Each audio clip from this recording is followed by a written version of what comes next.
আজকে দীঘাতে এই ধরনের পরিচ্ছন্নতা দিবস নিজে আপনি উদ্যোগ নিলেন এবং একটা প্রশ্ন করলেন যে সেখানে একটা আইনের মতন কতটা কার্যকরী হবে বলে মনে করছেন? প্রচণ্ড কার্যকরী হবে এবং আমরা সভ্য মানুষ হিসেবে যে গর্ব করি, এই গর্বের এটা একটা প্রমাণ। আমরা এতদিন পর্যন্ত সভ্য ছিলাম না, এই যে সভ্য এবং সচেতন, এইটা প্রমাণ হচ্ছে যে আমরা এই ছোটোখাটো বিষয় নিয়েও আমরা অত্যন্ত সচেতনতার পরিচয় দিচ্ছি। এই কাজটা না করা পর্যন্ত আমরা সেই জায়গায় পৌঁছেছিলাম না।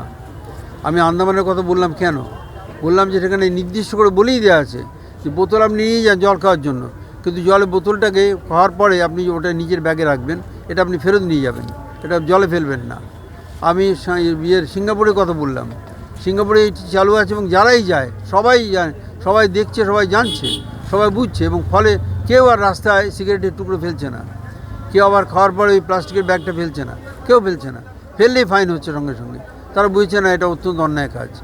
সভ্যতাকে নষ্ট করার জন্য এই যে পদ্ধতিগুলো আছে, পদ্ধতিগুলো থেকে আমরা নিজেদের গুটিয়ে নেব, আমরা সভ্যতাকে রক্ষা করার জন্য চেষ্টা করে যাব। দেখা যাচ্ছে যেখানে প্রচুর গাড়িতে বা প্লাস্টিক যা খেলনা সেই সব জিনিসে প্রচুর মাল কলকাতা থেকে বিভিন্ন জায়গা থেকে চলে আসছে, যেটা থার্মোকল যদি বা বন্ধ হয়েছে, কিন্তু প্লাস্টিক তো সর্বত্র ব্যবহার হচ্ছে।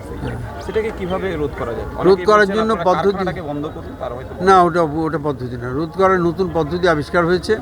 আমি আমার এলাকাতে একটা নতুন কারখানা করেছি, আমার এক বন্ধু করেছে। সেই কারখানাতে যে প্লাস্টিকগুলো তৈরি হচ্ছে সেগুলো 3 দিনের মধ্যে ডেস্ট্রয় হয়ে যাচ্ছে। এই যে প্লাস্টিকগুলো সারা জন্মে ডেস্ট্রয় হবে না।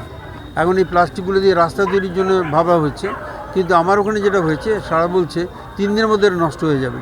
সেই প্লাস্টিক ব্যবহার করার জন্য আমি জেলা শাসককে আবেদন জানাচ্ছি যে ওদের একটু সাহায্য করুন, ওরা যাতে আরও ভালো করে ব্যবসা করতে পারে, মানুষের মধ্যে ছড়িয়ে পড়তে পারে, ফলে আমরা এই দূষিত পদার্থগুলোর থেকে দূরে থাকবো।